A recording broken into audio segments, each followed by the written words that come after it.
Studio check. Frequencies check. We are live on air. You are listening to the In Fact Blessing the Airwaves. Take the journey into the world of sports, news, entertainment, while embracing the hottest beats on the planet.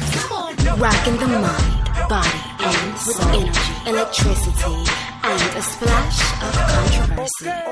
Now, without further ado, it's our pleasure to bring to you The biggest show in the world. The biggest show in the world. the biggest show in the world, the SBTV Nation.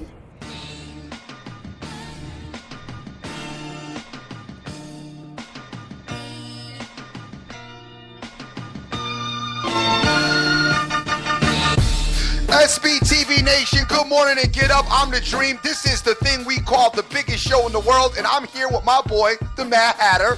What's going on, Dream? How you feeling today, brother? Talking about a little bit about what went on last night. Are you talking about your night out, or are you talking about the NFL Thursday Night Football game? A little bit of both, as we did both last night. Went out and got into Thursday Night Football, and last night was... I had one of those feelings about it, man. It just was, you know, I still like the Raiders.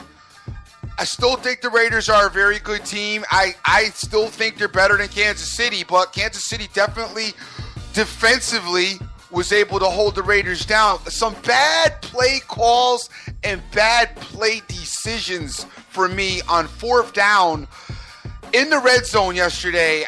That really bothers me. What are you talking about? The jump balls, basically, that Derek Carr was throwing? Yeah, well, on the last drive, which was his final drive, which, first of all, they used way too much time on that drive. I get KC's defense was playing well, but Oakland used way too much drive on their last drive because you're down 7. So you have 3 timeouts. So your mentality always has to be, okay, I know we only need one score. Excuse me, I think they were down 8 actually. 8 points. But 8. You only need one score, but technically you have enough time to get 2 in worst case scenarios. But you have to use the clock and manage the clock effectively. I did not like their clock management on their last drive, which by the end of the drive pretty much left them with one option, which was that they needed to get the 8 points. Even still, though, on fourth down, they go for it, which they didn't have to go for it. They could have kicked the field goal there, brought it to within 5, and then still kicked the ball off and then tried to stop them because they had all 3 of their timeouts. I mean, that's not a sound decision, and that's not what I would have done in that circumstance. But the fact that they utilized so much time on the clock getting down there kind of forced their hand in that situation. Well, anyway, fourth down play, first to third down play, 3rd and 1. Pick up the first down, dude, in that situation.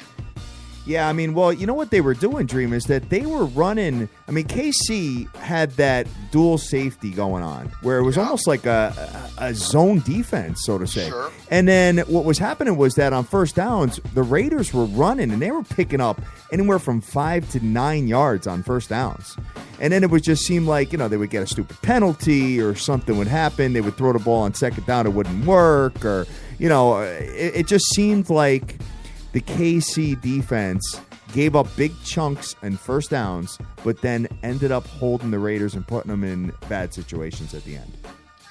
I agree with you, 100%. I definitely agree with you. But that being said, you removed the punt return or kickoff return. Which was it, punt return or kickoff return? I did not see that. I watched the second half. It was a special team score. I don't remember if it was a punt return or a kickoff return, but you removed that from KC. I think it was a punt return. You removed that from KC, and you know, Oakland probably would have won. You think so, huh? I mean, listen, KC still, as I said, they didn't do anything offensively. To me, that was all that impressive. I mean, yeah, they moved the ball a little bit, but they didn't move it consistently up and down the field. The special teams scores will put the game pretty much, kind of gave them that little comfort level. And then Oakland just could never overcome it. And David Carr, one of his worst performances last night. And, of course, this other performance did come against KC, so apparently KC does have his number as far as understanding how to defend him. But 9.7 QB rating last night total. It's the lowest of his career. That's 45 games. So he definitely was off last night a bit. The Raiders, they just, as I watched them, they just didn't seem... And a lot of it was KC's defense. I'll give it to you. A lot of it was KC's defense. But they just didn't seem like... They just seemed off that little bit. And I know those of you who had given the 3 points, I know at that end of the game... Oh, of course. You were holding your breath. You were waiting for that at the end, exactly. Well, you know what? A lot of it has to do with... well, first of all, obviously, KC's defense was pretty good last night. With the exception of the rush defense, I mean, they gave up to Latavius Murray. They gave up 103 yards, 135 total on the ground. But, you know, what happened was that Derek Carr, I mean, he had the finger injury, Dream. He couldn't even touch the ball with the pinky. You saw that. So that was hampering his throwing ability. And you know what? I didn't pick up on that before the game in my homework. I thought that he was just fine because he came back in the Carolina game. Yeah, he came back and he was fine, and they won the game. And he played last week. Yeah, right. So I didn't even pick up on that. But I guess, you know, and I see it with injuries with my workers, you know, when they have something going on and it's real cold weather out, it really bothers the hell out of them. So, you know what, it ended up hampering his ability to throw the ball. And sure enough, I mean, you know, between the pressure with the rush defense, you know, as far as the front four was concerned, and just the inability to throw the ball in the cold weather, that really hindered the Raiders. And I got to be honest with you, it's still the Raiders' dream. I mean, 10-3 team, great team, but you still have a young quarterback. You still have a young team, and I just don't know. A lot of people were calling them to go to the Super Bowl. I say not so fast. I mean, you've got a team here that now went from a number 1 seed to a number 5 seed in the NFL playoffs being the AFC side of it. You know what I mean? I do. So that's that, man. And looking at the rest of it here, you know, KC was not that. They didn't dazzle you offensively with the rushing yards. They only put up 65 yards on the ground. But Alex Smith, 264 yards, Dream. 95.7 rating. You know what? And I was looking at those dink and dunk passes, and it was driving me bananas. But then they came out and aired the ball out a little bit. It kind of got me off my seat a little bit, which I did not expect. So, you know what? Anyway, they win an ugly game, 21-13, and Dream, only 3 points scored in the second half by both teams. I know. And those of you that were looking at the total, you know, people who thought who had the under, and they're saying, wow, you know what, this game's going to go way over, you know, at the half, because Rick Lopez hit me off with a DM about this game's going to go over, and sure enough, it held solid. You know, Oakland, one thing I did notice about Oakland's defense, they have an affinity, it seems like, in the second half to just pick up their level. If they could start off in the first half of games as they play in the second half, they'd be they are 10-3, so it's not like they're getting a lot better, but they'd be much better. Their record they probably have no losses. They'd be undefeated because their defense just gives up so much and kind of puts them in that hole in the beginning of the game that it's like, damn, dude, you know what I mean? But then they come out in the second half, they shut you down and stymie. I mean, a lot needs to be said also about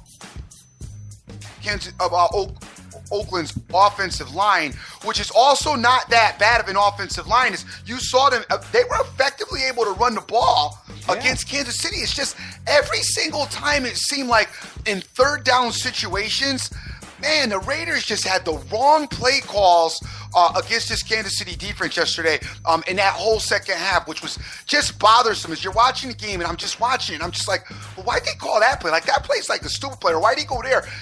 And I still can't get away from the 3rd and 1 into the game in the red zone. Why he tries to throw the ball in the end zone. I know they plan on going for it on 4th down. I get that. But my thing is, why don't you take 2 stabs at picking up the 1-yard line? You would effectively rush the ball yesterday against Kansas City's defense. Hand the ball off twice on the one. Listen, I like taking a shot on 3rd and inches, knowing I'm going to go for it on 4th down when there's a lot of time left on the clock. You know, if I got a whole 3rd quarter or 4th quarter, if I'm on the other side, I get that. plan on going for it on fourth down. It's a third and shortage yardage, so you go for it. You don't do that at the end of the game. Well, the reason why, I mean, Andy Reid had a really, really good game plan for the Raiders, and he's had it, It's basically, he'll give you the run on the early downs, and then he'll stack the box on those third and shorts. And that's probably what they were looking at, so they were probably saying, we're not getting first downs on third and fourth down, so why not just take a shot? So I understand both sides. I really do, Dream. Hey, you got to. This is to win the game. Okay, this is the fourth quarter. The defense, even if you got a good plan, the defense should be a little bit on the tired side at the end of the game in the fourth quarter. You got to make 1 yard, all right? You got to put the big boys in, and you got to scrounge it out for the 1 yard, and then you can get cute. Yeah, you got 2 shots at getting that 1 yard. So you get in the eye for him, you get the fullback and back to you, you run the ball 2 times in that situation. I'm sorry. You have to run the ball 2 times in that situation. Well, I agree with you, and here's the thing that I did see wide open. All they had to do was, get some type of like a read option with Derek Carr. Sure. And he would have had monster yards on the outside. I mean, like, they were just stacking the box and just creating havoc in the middle on those third and short situations. So sure, and that's, by the way, there's a guy up in a booth who gets paid probably about $500,000 minimum to come up with that idea, and he just said, no. Like, we're just gonna let I'm sitting there, I'm like, oh my shot. God, if he keeps his ball and runs the outside, I mean, he's got yards for days. I'm talking like 5 to 10 yards. And I'm like, I'm just scared to death that they're going to do that. But maybe they didn't want to run him because of his finger injury. Who knows? Dude, from week to week when I watch football, I talk about fundamentals, me and missing out of the pros and out of the athletes. But I also see this, some of the coaching things and the things that go on, the technical things with football. One of the things that bothers me the most, we see a play by the way, Alex Smith was across the line of scrimmage on it. Do you remember that play? Alex Smith crossed the line of scrimmage and they let him get away with it? Well, when he threw the ball? Yeah. I don't remember that play. Okay, well, he goes across the line of scrimmage. Here's my issue. The Thursday night crew or the TV crew can reverse it and show us what was wrong, how it was wrong immediately, okay, before the snap of the ball. Yet the team's personnel that are up top in the booth or whatever that should be calling down to the coach saying you need to challenge that or you need to do something about that, they're like non-existent. I don't understand. I have not been able to understand that. We've seen that even as far as some challenging plays have been concerned, where we're watching it and seeing 2 to 3 instant replays from the crew, the TV crew that we're watching as an audience, as a fan. Yet you got coaching staff sitting up in the booth with the tape running it back. That's what they get paid to do, and they can't come up with it fast enough to get the challenge flag in. I'm lost with that. Yeah, I don't know. I mean, maybe there's a lot more steam behind the actual networks as far as pumping money into them versus the coaching staffs, which is obviously the case. So maybe they don't have as many people working on it as as ESPN or NBC. But here's what you do, have somebody watch ESPN for you. I'll watch it for you, and then I'll hit the red button at my crib and be like, hey, challenge that call. Yeah. That's a good point. I like that, Dream. So run me 100,000. I can handle that. Give me the red. So we got the Dream. The Dream just hit the red button for us to throw the challenge flag as he saw. Yeah, right. That it was wrong. I mean, I don't get it, though. It just makes no sense to me. I agree with you. You know what I mean? Just have something right triggering right to Andy Reid or right to Jack Del Rizzo. You know what I mean? A little beeper on his side. Have the beeper buzz on his arm or something. Hey, you got to challenge that immediately. I mean, what the hell are they doing talking in the headset anyway? If the guy is not saying, hey, challenge that. Yeah, right. Who knows? I always wanted to be. I want to get in on one of them headsets, though. I just want to hear some of what the rhetoric is. Exactly. You know what I mean? Like when something bad happens, especially, you know who I'd love to be on the headset with? Your boy Harbaugh. Oh, yeah, no doubt. Imagine the stuff that must go on between him and whoever he's talking to. Oh, if you read their lips sometimes, man. I mean, just the cursing and all the stuff that comes out of their mouths is just, I mean, you could clearly see what they're saying. It's funny. It's absolutely funny. So, good morning to everybody. We're SBTV Nation. It is Friday. Happy Friday to you. Kickoff to the weekend, and we are getting ready for a monster weekend coming up, Dream. A lot of playoff implications going on in the NFL. What we're going to do is we're going to talk standings real quick before we get into just a little preview of what's going to be going on this Sunday as far as the NFL is concerned. Unless you got anything to close out on last night's game where you were on the wrong side and I was on the right side, Dream. I was on the wrong side. Yes, I was, and you were on the right side. Unfortunately, the Oakland Raiders did not produce for me. So, yeah, you're right. All right, but you know what? What I did was I did a monster. Not a monster. It's only a two-teamer, but a moneyline parlay, and I brought it all the way to the last game of the NFL. But let's get into it right now. The regular season standings are as follows. Obviously, the AFC East, no surprises. New England Patriots are a 10-2 team. They are the number one seed in the AFC after the Raider loss. And second place is my Miami Dolphins, Dream, who are 7-5. Buffalo 6-6, and the New York Jets. I was completely wrong on the Jets this year. I really thought that the Jets would be at least an 8-win team, and they are 3-9. So that's not happening, Dream. Yeah, I'm still trying to get myself from throwing up in my mouth about listening to the Miami Dolphins being the second. Well, you know what? The Miami Dolphins are still in the, they kind of control their own destiny to a certain extent. They have to beat the Arizona Cardinals this week. The Arizona Cardinals are coming to the East Coast and playing in sunny South Beach this weekend, Dream. I have no confidence the Miami Dolphins are winning that game. Go ahead. You know what? I'm struggling with it too, to be honest with you. You know why? You know why, Dream? Because I'm a conspiracy theorist with the line movement. You know, the line movement went from Miami being favored to Arizona being favored now. Oh. You know what I'm saying? So, you know what? When I see those kind of line moves, it kind of makes me a little unnerved. That's not a regular line move. That was the guy that does the lines walked in and was like, what is this? It's I don't care what the computer says. Miami is not the favorite. Well, you know what? When you look at it here, I mean, Arizona on the road is 1-4. Terrible on the road. Miami is 5-1 at home, Dream.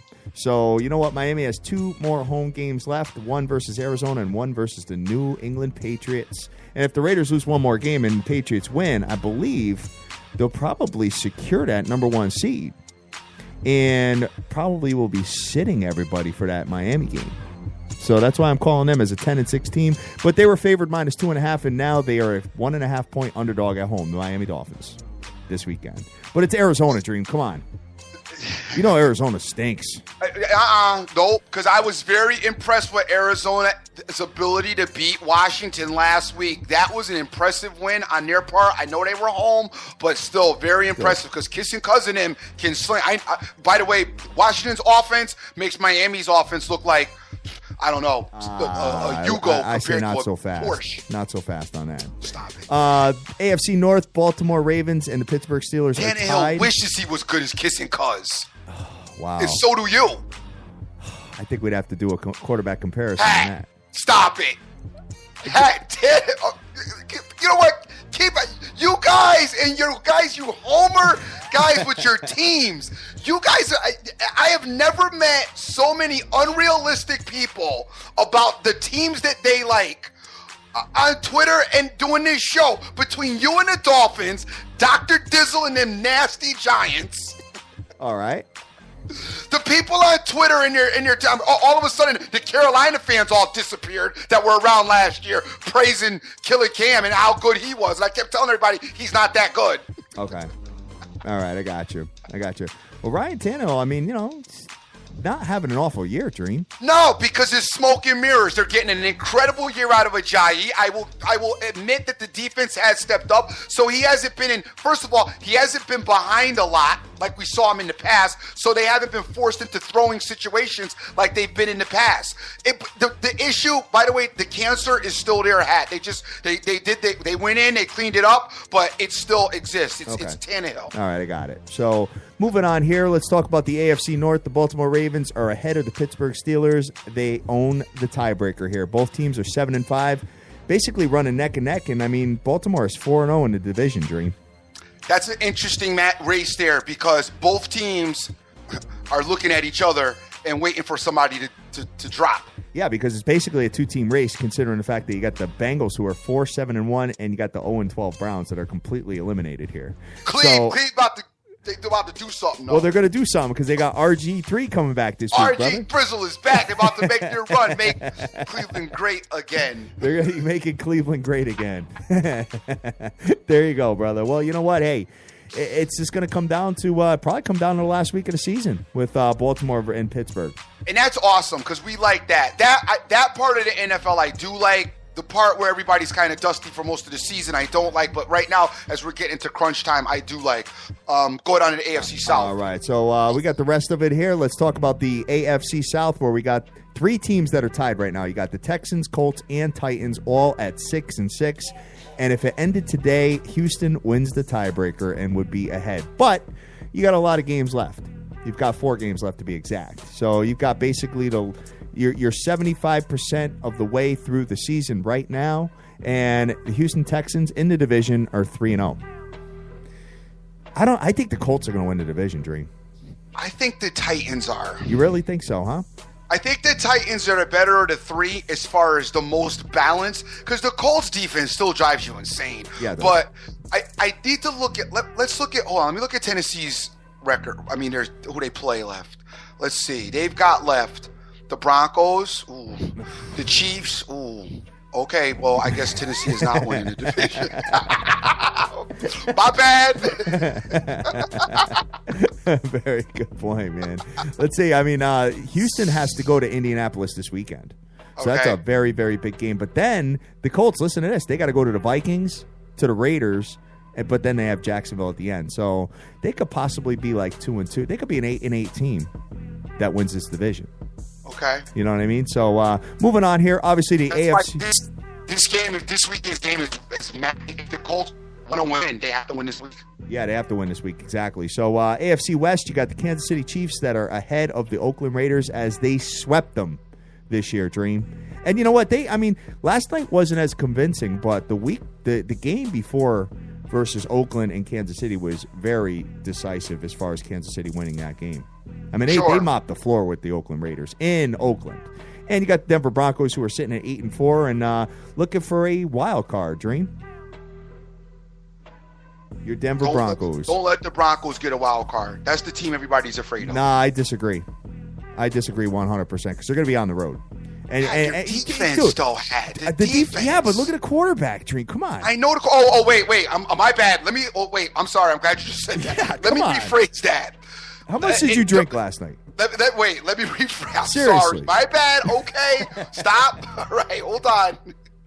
God if damn, they get Simeon back, okay, a healthy Simeon back, the Broncos still have a small bit of danger because the defense is just all that. The defense is all that. But forget it if they don't get him back. That's what I'm saying. And you got Rivers. You got Rivers in the San Diego Chargers doing the same thing as like the Cincinnati Bengals do each and every year. They're 5-7, so they're not going to do anything this year. Rivers doing the same thing that they do. You know what I mean? It's what they do. They pioneered that 5-7. Cincinnati usually goes to the playoffs. Yeah, good point. Well, the way it's looking this year, I mean, brutal. So, I mean, you got to make changes here, man. When are they going to make some changes? I don't know, but between these couple of teams. But they got to shake it up, I believe, because whatever they're doing is not working. Let's move over to the NFC and talk about your favorite team, the Dallas Cowboys. NFC East Stream 11-1, and this is the only team that has made the playoffs. And they have to go to East Rutherford, New Jersey, and play the New York Football Giants this weekend. Got nothing to say about the Giants. You got nothing to say about the Giants? I don't feel like battling with Twitter all morning with cats about the Cowboys. I'm not going to say nothing about them. They're awesome. You're going to give the Giants a home team underdog nod on primetime, kid? No, I'm not. Sunday night football? The Giants, E-Lizzle. Who knows who's going to show up with him throwing the ball? E-Lizzle. That guy. I wish Peyton Ball could. Well, actually, I don't because Peyton Ball was awful in his last time he was a quarterback, too. But, a mess. Yeah. A mess. Go ahead. All right, so you got the New York Football Giants are 8-4, and look, basically leading the pack as far as the wild card is concerned. And you got the Washington Redskins with Kissing Cousins at 6-5, and Philadelphia 5-7. Dream. Poor Redskins. I felt like the Redskins are a lot better than their record, but, unfortunately, they're another team somewhat similar to the Raiders with their defensive woes. that offense of theirs that they've got is one of the more potent offenses in the NFL right now. You know what? They are a team. They're not going to get in the playoffs probably. I mean, I don't think so. I don't think you're going to get 3 teams out the NFC East. But, you think so? You may. Yeah, because the only other team right now that's got a winning record is, that's not a division leader, is the Tampa Bay Bucks. Dream. Tampa Bay, yeah. So but Tampa Bay is one game ahead of them. Interesting. Yeah, it is very interesting. So, I mean, if the Washington Skins could go 3-1 in their next 4, they got a very good shot at making the playoffs. To me, Washington is a very scary team in the NFC. Okay?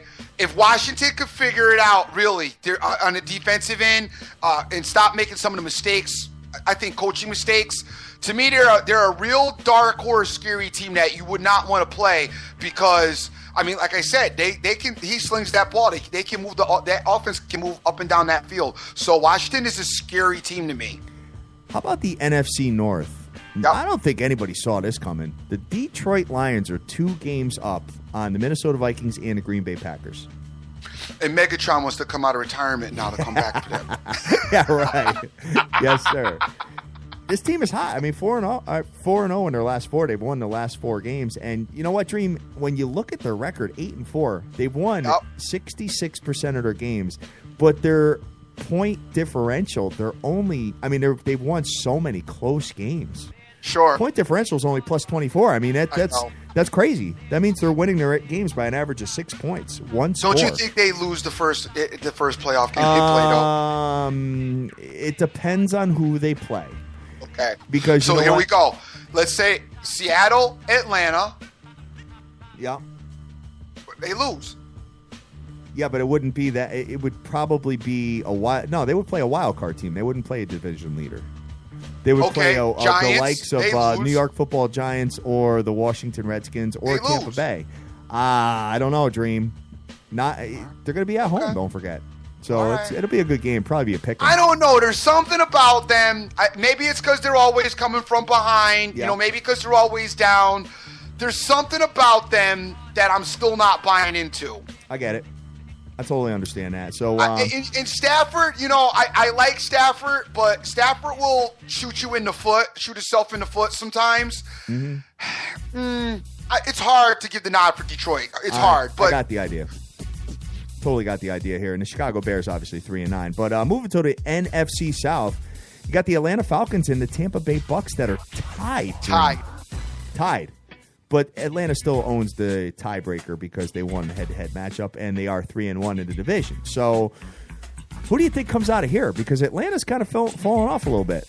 I like Atlanta. I don't think Atlanta's fallen off. I mean, the losses that they've lost, I think they've lost to good teams. I mean, they lost to Kansas City, so I'm not going to be too down on them about that. There are a couple of bad losses in there, too, those sprinkled in. I like Atlanta. I think Atlanta's agrees. I like the weaponry that they have. They do have a lot of experience, even though it's been negative experience with the playoffs, but Matty Ice's been there, Julio's been there. They need to just tighten up this defense a little bit, but I do like this Atlanta Falcon team. I think that they're real, and I think that they're ready to go a little further in the playoffs than they have in years past. I think that your vision is fogged because of the Denver win. Dream, you realize that they lost to San Diego in their house. Diego's hard to beat in their house. I'm talking about in Atlanta they lost that game. Diego's hard to beat in their on the road. They're in your house. God damn, man. God, Atlanta, but all those games that Atlanta lost, they were right there. Okay. In most of them, that they probably, could have. I just think that they're better. I think they're pretty good. I think Atlanta's. I think they made the next step. I really do. All right, and then you got the NFC West, which is Seattle, who is the clear favorite to win that division. They're 6-0 at home, 2-3-1 on the road, 8-3-1 overall, Dream. They're so Jekyll and Hyde, this team. We see it every year where they can't win on the road. It's brutal. And you know what, dude? They're going to have to go. If Dallas emerges, they're going to have to go there and play, Dream. I know. You know what I mean? So that's something to take a look at, guys. I know everybody's pretty high on the Seahawks team, and this team does hit hard. I mean, like you say, Dream, like you would like to allude to, your TV buckles at times when you see some of these hits. But they got to go into the frozen tundra this week. Green Bay, their backs are against the wall here. They have to win this game. They can't fall to 6-7. And Seattle, Seattle's minus 3. They don't do it for me, dude. Are you thinking? I think they're overrated. You like Green Bay to win the game? No, I'm not even talking about that. I'm just talking about in general as far as this playoff situation is concerned. I'm not getting too excited about them because every time I get happy with them, it's like Yeah.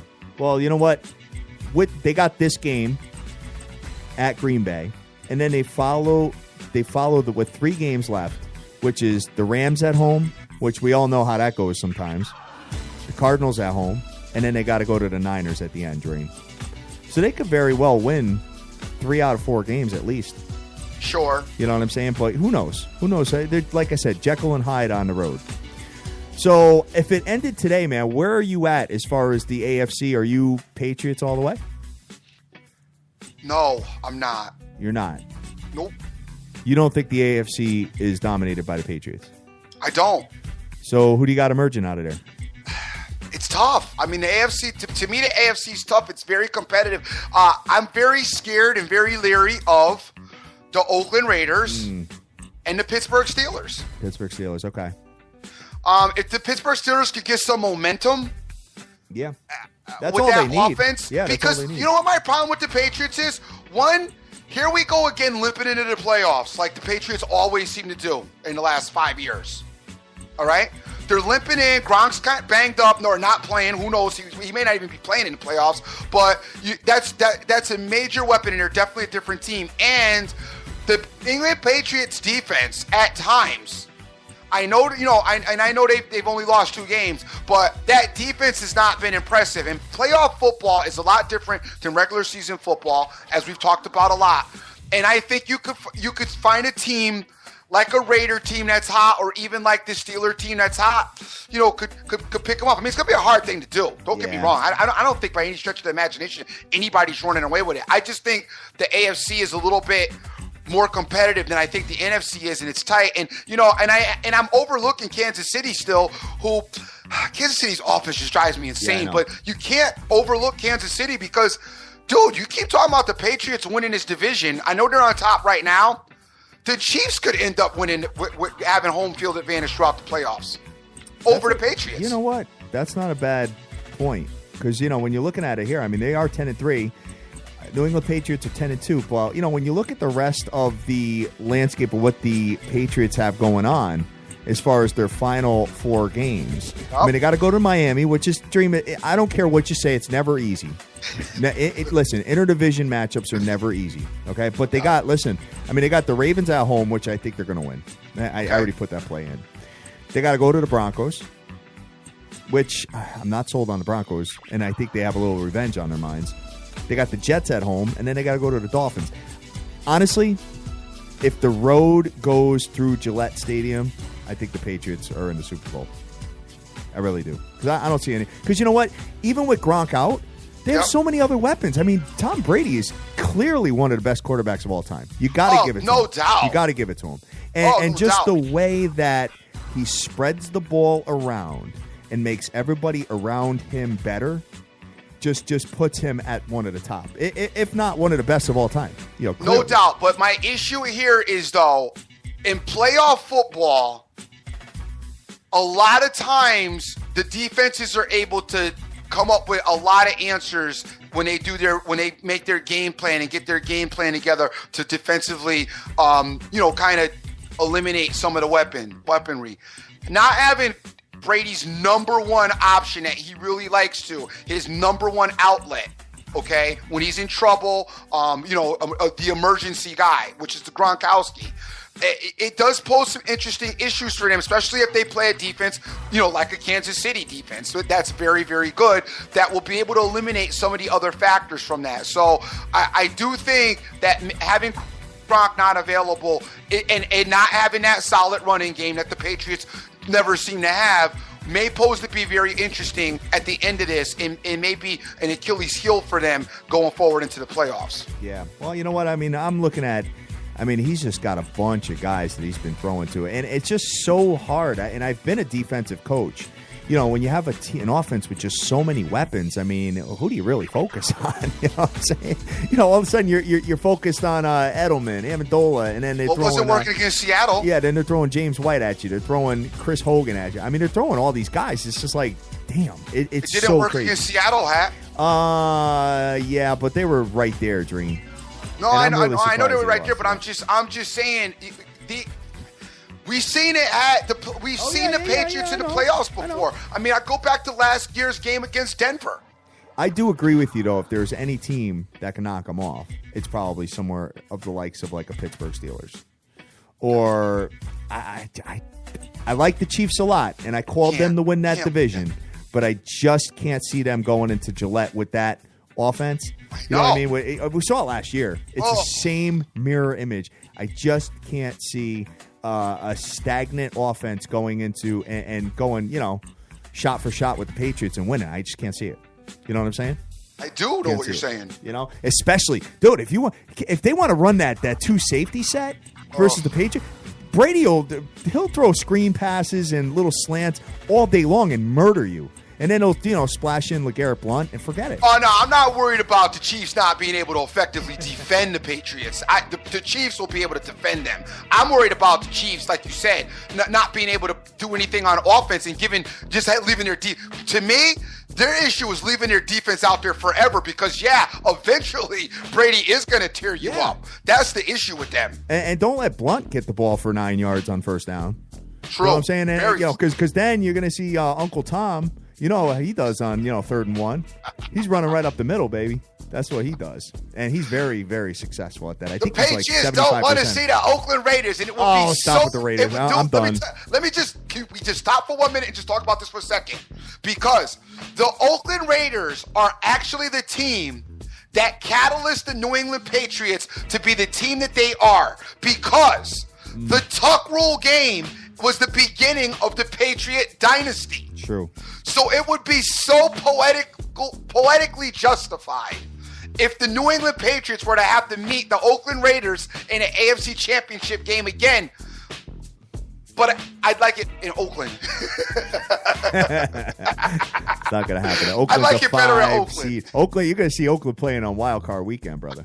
Just so you know. Well, trust me. Nobody want to see the Oakland Raiders coming into their house part of Wild Card. All right. Sounds good.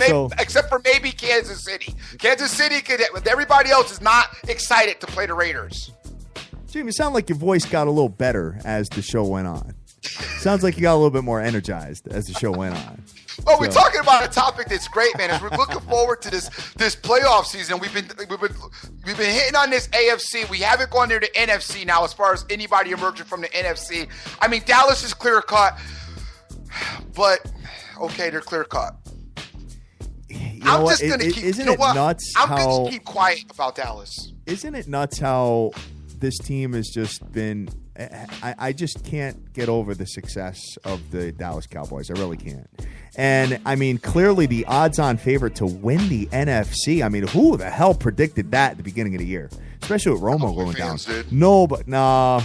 Cowboy fans were a little. And I still ain't heard nobody giving Jerry Jones no props. Everybody that screamed about Jerry, and that's why I can't. I get on my nerves about you, Cowboy fans. All you guys that Jerry doesn't know what he's doing. He's stupid. I wish he would sell the team. I wish somebody else. All you guys talked all that trash, and nobody's come forward to say, "Oh wow, you know what? I was dead wrong. Jerry did know what he was doing." And by the way, Jerry Jones is proven to the rest of the owners, if you really get involved with your teams, you probably don't need a GM. Well, I'm going to tell you this much, and I see something here that Dallas Cowboy fans may not want to hear. Now, you know how interdivision matchups fare, Dream, especially when you see a team twice, if not 3 times a year. They know each other very well, and they know they know their defenders' moves. They know everything about each other. There's a chance that your 2 wildcard teams will come out of the NFC East. And if that's the case, they could be playing the New York Football Giants or the Washington Redskins. And I got news for you. Couple of fumbles, couple of special teams kick returns, something crazy, blocked extra point. Dallas Cowboys could be on the outside looking in come NFC Championship time. You know what I'm saying? We'll see. I mean, it's tough. I try to get the Giants a shot. The Giants, they just, man, I don't know. Dude, it's tough. Yeah, but dude, you've seen it. I have. What were they? A 9-7 team that year when they won the Super Bowl and beat the Patriots? I know, but to me, just this year, the mistakes that Eli Manning has made throwing that ball, I have not seen. I mean, it's hard, dude. It's hard to mess with them. I get it because he throws interceptions in the red zone. I know he does. That's like he throws interceptions in the red zone on first down when he could just throw the ball away. I understand that. I don't like you got to do something about that. I agree with you. And it can't be, oh, don't worry, Eli's going to be okay. Remember that 9-7 run when he beat the Patriots? Because that's what I think they run around there saying. Oh, remember we were hot? Remember we got hot and beat the Patriots? Like, wait, hold time out. That was like 5 years ago. Let's talk about what you're doing wrong right now. Exactly. Yep. But the Giants, all the talent is there. It's just, that Giant team, man, I don't know. It's like they go to the insane asylum after the games. They check right into their rooms and then they practice a little bit and then get unleashed. You just don't know what team is coming to play on Sunday. Exactly. So, all right, Dream. So let's move on to the NBA because we're almost at the top of the hour here. No doubt. So I think we need to have a conversation about the NBA and what's going on because it is Friday night. No doubt. And Friday night is the time when the NBA has usually a full card. And I'm looking at a game right now that I want to talk about. And you know what? I'm just starting to really get acclimated with the NBA. And believe me, I will be into college hoop big time. So, John Acosta, I appreciate it. And I will be into it very, very soon. But you know what? I start out with the NBA. I love the gambler guys. They're ready to get right into basketball. Okay, let's get right into basketball now. Yes, sir. No. We got football left. We're gonna make some money with football, obviously. And I'm looking at a game tonight where you got the Toronto Raptors, who just played last night. They just played the Minnesota T-Wolves. There was a tight game for a while, and then they pulled away at the end and won by 14 points. They just at home. Now they got to go and travel down to Boston and play the Boston Celtics tonight at 7:30. That's kind of a by the time you got out of Toronto, got your bags packed, flight and all that, you probably what time are they getting there today? You know what I mean? Kill me with this. They got beat up by Cleveland on the 5th. Then they played, pretty tough game last night with Thibodeau. Now they got to play the Boston Celtics tonight. What's your thoughts on this Boston Celtics team? You think they can knock off the Raptors? I do think they can. What's the spread? They are giving 1.5. I do think they can, but it's an ugly game, and I wouldn't get involved in it. No, you don't think so? No, I would not, because Boston's been, I think I figured out Boston, and I don't. So, and this Raptor team, regular season, they're a juggernaut. Let me look at. Let's look at something. 1 second. Give me 1 second. I just want to look at what the Raptors are doing on the road. Is what they're 6-3 on the road. 6-3 on the road, which is not actually pretty damn good when I think about it. I think it's going to be a stomachache game, but I kind of like the Boston Celtics tonight. Yeah, I like the Celtics too. The Celtics at home are 5-4. Tough game, dude. Yeah, but tough game. If you want to play the fatigue factor thing, I get it. Mm-hmm. I don't necessarily know that I buy into it as much as you do, but I get it. Mm-hmm. Could be happy to pack their bags and get out of Dodge because the significant others tearing up the credit cards with Christmas shopping or whatever. So look, I'm out. I'm going to Boston right now. I can't deal with this no more. I don't want to go to the mall with you tonight. Yeah. But the thing is, DeRozan, this guard play out of this team, the Raptors, they get a lot of dribble penetration into the Celtic defense. We talk about Celtics, and they're a fouling team, yes. And they like to slow the game down, and they like to put, they like to be physical with you. But this Raptors team puts you in an ugly. You know how ugly their offense is. Sure. It just spells chaos on the floor to me. But I think if I had to, gun to my head, I would go Celtics. But I think you want to stay. I think there are better games to take. You think so? I do. All right, pick one. What do you got? All right. Actually, what I got Kemba Walker in the Charlotte Hornets playing the Orlando Magic. All right. And I like Kemba Walker. What do you got? You got a spread up for that? Kemba Walker, let me take a look here real quick. I'm pulling it up. You got Orlando, Charlotte. You got Charlotte -6.5. Charlotte -6.5. I hate their lines are always seem to be a little bit on the high side, but that's because they just are successful. They're winning. They got great guard play. They're another 6-3 road team. They're playing against the Orlando Magic. The Magic are, I don't know, trying to figure it out. Magic aren't that great at home, 4-7 at home. I don't really like the offense that the Orlando Magic have. Their defense is a work in progress as well. This Charlotte Hornet team penetrates. They can beat you on the inside. They can beat you on the outside, and they definitely can run the floor. They got a lot of ways to beat you. They travel well. I like the Charlotte Hornets in this particular matchup tonight. All right. Well, I wish you the best of luck on that one. But, surprisingly, the Toronto Raptors are number 3 in points per game this year, Dream. It's not surprising to me. The Raptors are a regular season beast. No, yeah, but not offensively, though. The Raptors are a regular season beast. Yeah, they are. Yeah, but I don't remember them being one of the top 5 teams offensively, Dream. That's usually all West Coast. No, I'm talking about in all the NBA. It's usually West Coast teams. It's usually all West Coast teams that are leading scorers. But still, I would say not top 5, but how about they're number 3 right now. No, I'm saying, I got you, but I'm just saying, if you don't have them top 5, you still got them at a solid 6 or 7, though. Okay. You know what I mean? Yeah, I got it. But you know what? Hey, I think the Boston Celtics are going to get them tonight. So that's all I'm on, Dream. That's all I'm on tonight. What about the Cleve? That's what about your boy points. LeBron? That's 13 points. Forget it. What are you going to do with that? It's the Heat, his old team.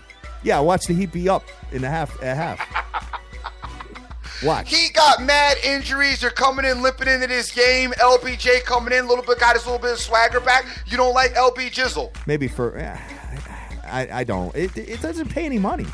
Okay. If it paid some money, I would do it. But I mean, if it was under 10 points, maybe I'd get involved. But I'm just not. I always ask you about your boy because you always are on him. So I wait for my boy to have adversity. That's when I pound him, and I've done very, very well doing that. No, definitely. But there are some spots where you can catch him here and there. I mean, he's going up against his old team. And like I said, the Heat are really banged up. Oh, yeah. And so, and that's probably the talk around the locker room. He's probably chilling, calling RG3 on the phone, hanging out, making his plans for the weekend, blah, blah, blah, blah, blah. He's home, doing, taking care of small businesses in Cleveland and stuff like that. Miami's all banged up. I can take my foot off the gas tonight, blah, blah, blah. You know how it goes, Dream. Okay, and not cover the spread, but not cover the spread. Win by 9. got you. Win by 9 points, and maybe be down at the start of the third quarter. But all right, Dream. So that's going to do it for the NBA. That's going to do it for the NBA. You have any ice to talk about? No, I don't. I'm looking at it now. There's a couple of little tight spots, but I'm not going to do it. So I'm going to leave that alone tonight. I don't want to force anything. I see a couple little tight spots though. Oh, that Blues game is standing out to me. The Devils just lost last night to Montreal, and now they're back at home playing the Blues. Blues are a decent team. I kind of like the Blues, but I'm not going to give that out, guys. The hockey's not ready yet. Not really ready yet. I've only been really concentrating on Montreal. I haven't really looked at the rest of hockey. Montreal and the San Jose Sharks. San Jose are playing the Ducks tonight. That's going to be an interesting game as far as watching is concerned. I wouldn't get involved with it as far as gambling is concerned, even though it does look like it might be an under spot, but I don't get involved with that. What a scary game for Washington going into Buffalo tonight, huh? Yeah. That's a nasty place to play, man. So I don't know. I just think that you get some of these teams that are playing at home and might have a little mojo coming in playing some of the superior teams. So something to take a look at as well, guys. But that's pretty much going to do it for me, Dream, on this Friday morning. No doubt. It's doing it for me, too. And I just still, I haven't gotten into the Trump stuff. We'll do that. We'll do that. Yeah, I know. We'll get into that because I got a little stuff on my mind with that. Jonesy says Dak was Jerry's 25th choice. Lucky, not skilled. Jonesy, I'm talking about Jerry Jones building the offensive line over the last few years. Yeah, I'm not talking about him picking up Dak. And you can say what you want about Jerry Jones. Jerry Jones is the main integral reason why the Cowboys are where they're at I agree. right now. I agree. And you know what? They're probably counting their blessings that they didn't pick up Johnny Manziel, huh? I'm sure. Exactly. All right, Dream, what do you got to do to close out of here? Hey, I want to thank everybody that's retweeted the show and got up with us this morning. Tomorrow we'll be back on. I'm hoping that we all can be back on, but there could be some technical difficulties. Again, you guys know we're not running with the same system that we had prior to the little incident that we had go down. So we are running with a new system, and some of its capabilities are a little bit limited. So it's still a work in progress. So you may not have us all back on tomorrow, but we're hoping to all be on. I want to thank Terrence Mack, Rick Lopez, Jackie, Norbert, Scott Weaver, Vegas Girl 92661, Cash Action Backs, Winning Picks, Wayne Yarborough, Killer Cam 505, Marlon, Taylor Stevens, Frank Vincalato, Colts SB, JDH 21st, Sir Mata. Also, shout outs to my man Jonesy and quite a few others. Jeff Ryan, shaky wait for us. Jeff Ryan in the picture with David Chappelle that I love for retweeting the show. Gang, always remember who you with. Christmas is here. Go ahead and get out. Tonight be a great night to take a break from maybe gambling. Get yourself out there. Get your Christmas thing done. Handle your family. Handle your business. Yeah, tonight Gambling's and tomorrow. Always going to be around, so make sure you take care of the more important things in life. I'm the Dream. Always remember who you're with. Make the most of each and every day because you cannot get this time back. I agree with you, Dream. And you know what? I mean, because tomorrow, realistically, the only football game you got is the Army-Navy game, which I always enjoy watching. I know you do. I know. I always enjoy it. My kid and I sit down and we watch that game front to back every single year. So, I'm looking forward to that. And actually, one time I want to go to that game. So, looking at it there, obviously, we'll have our thoughts on that game tomorrow. But, Navy's clearly the better team, but we'll have to have that conversation. Guys, we love you to death. Navy's banged up. A lot of injuries. All right, we'll have to take a look at that. Triple option versus the triple option tomorrow, Dream. QB and running back on. All right, we'll look at it. Guys, do whatever it is you got to do whatever it is you want to do in life. Go out there and conquer the world and get that money. Let's go.